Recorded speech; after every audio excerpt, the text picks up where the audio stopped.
Hello, I'm here to teach you a thing or two about how to survive on the front lines on this new and exciting career path. No, but with all seriousness, if you actually picked to join the military during the age of World War II, then I think you made a very poor career choice. But my point still stands. I'm here to teach you a thing or two about what you might expect to see down here in the front lines of Call of Duty World War II.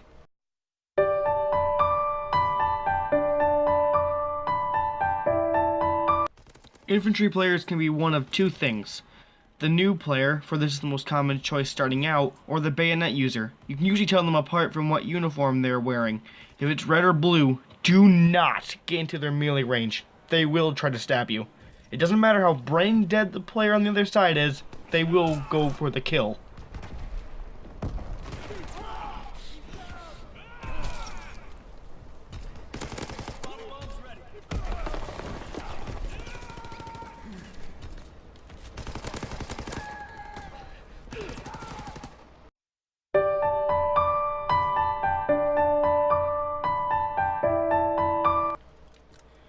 One of the most common division choices in the game. Most players can range from skilled to others who will use the PPSH or the SCG because they refuse to be put at a disadvantage in their own eyes. The Airborne can also be seen used in Search and War, for the silencer that comes with the SMGs can turn the tide of a game if listening is a concern. If they are default, then they could indicate a casual player. If they have a pilot uniform, then typically you can expect them to throw a shit ton of sticky grenades upon respawn.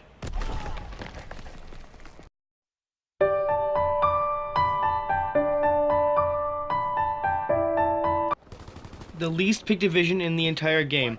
It really is a shame too, for it comes in handy in very two regularly occurring situations. One, defending points like in War, Hardpoint, or Domination, and two, countering expeditionary. The built-in flag checker provides protection from grenade spam, which is common in objective game modes, and saves a perk slot for something better for your loadout. And you can get reduced damage to any fire-related damage, so you can hypothetically survive another 1 or 2 shots from the expeditionary shotgun. To some who do play armored, they can be typically deployed in a choke point, or on the floor, or on a ledge, utilizing the no recoil and increased reload. But if the uniform is camouflage, or whatever this game ridiculously throws into the selection, expect a more campy approach with bouncing betties or hiding tactics.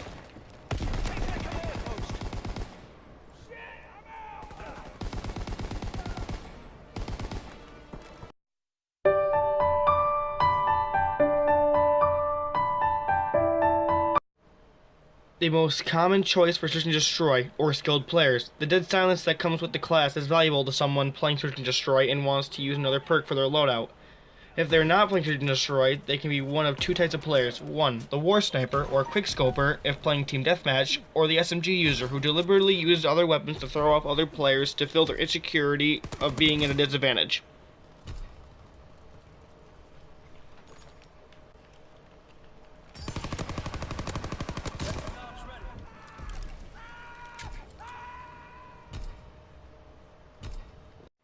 Also, one quick note, if they are even slightly resembling Russian soldiers or infantry, they are definitely using a PPSH secondary.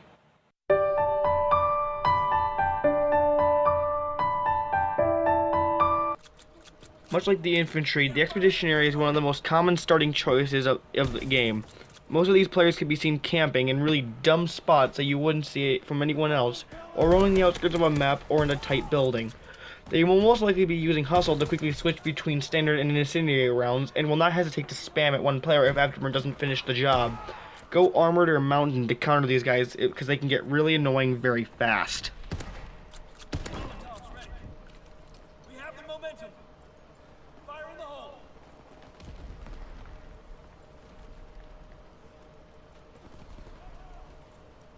They're holed up in the bunker.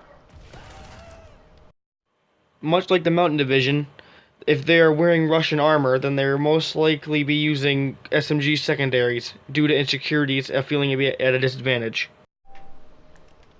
So there you have it. Your experiences may differ from mine, so I'm expecting a lot of different outcomes from this video. Please tune in next time to where I discuss the many inaccuracies of this content.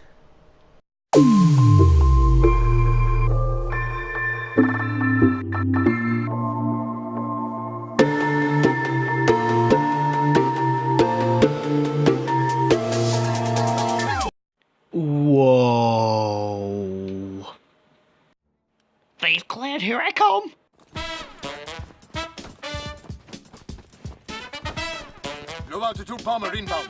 Dropping incendiary.